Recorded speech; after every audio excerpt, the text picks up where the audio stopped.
Okay, so this is our mealworm farm video, and we thought we would show you the different life cycles and what we do in general for our worm farm. So the beetles, they're called Darkling Beetles. The very dark beetle in the middle is why they're called Darkling, because they're dark. That's the older beetle. They get darker as they get older. So there's different examples of stages here in this drawer. The one on its back is in the middle. It's like a darker brown color. And this really light one just hatched from its pupa stage. And there's another one back there that actually still has the skin that it's shedding from when it was a pupa. So this is, the lighter they are, the younger they are. And this is about as young as they get, except down here I have examples of the pupa. So you can see they also have a color difference. And this one, you can see, is just starting to hatch. It has some leg movement going on.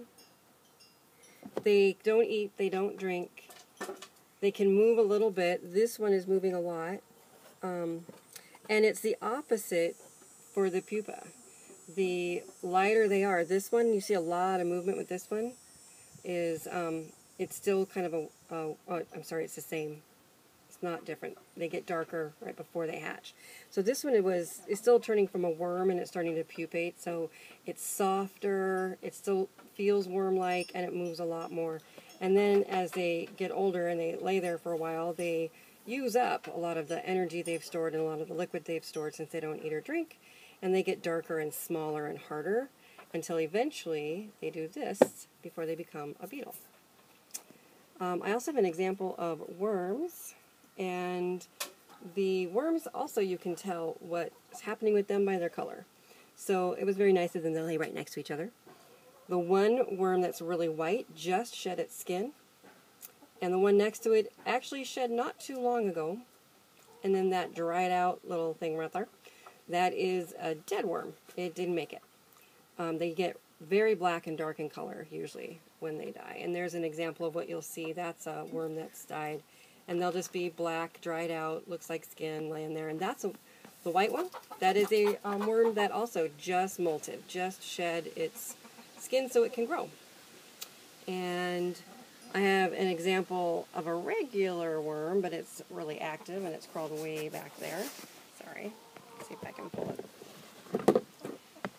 And that's the mealworms, and that's about the size that my chickens like them the best. But they like the beetles, and they'll certainly eat the grubs. They'll eat the pupa as well. This is the bin. I have a 3-bin drawer that I grow them in. That is where they live. And this is my worm bin, where I have just worms, where I try. And in this bin, the substrate, there's a grub. The substrate I use is chicken food, and I grind it up in a coffee grinder, because it doesn't need to be ground for the worms or for the beetles, but because I don't, I clean out the substrate, but I don't change it. I want the baby eggs and worms to grow in their nursery without having to try and go through a big hassle. So I just keep it for all of them ground up, and they love it. So this is actually, I'll show you quickly why we grow them, which is these beauties right here. So let's see them enjoying some mealworms. Maybe.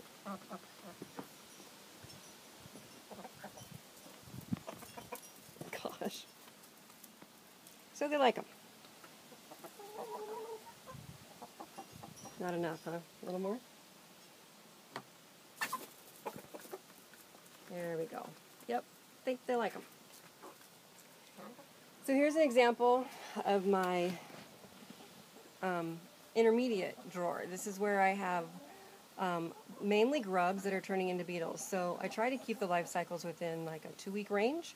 So these are beetles that have hatched within the last week and grubs that should hatch in the next week. So these are just going to be my middle-aged sort of mealworm drawer farm. And then I have one more drawer just like this that is beetles that are 3 to 4 weeks old.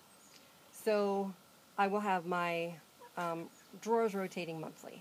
And in this you can see I didn't bother to grind this up quite as much, but I feed them mainly carrots, and that is a coffee filter that I get wet with water and lay in there because they really like to be covered and they like the extra water, and they like to eat it, and it's good for them. So in my beetle only drawer, they're laying all the eggs. In about 2 to 3 weeks, I will feed the chickens all the beetles, and that will just be my eggs, and that will turn into my next nursery. That's how I do the life cycles. But in that, I have toilet paper rolls and paper towel rolls that they can go into, and an egg carton that they love to go underneath and in. They can hide, and that's where they lay all their eggs as well. So I do that drawer a little bit differently. And there you have it.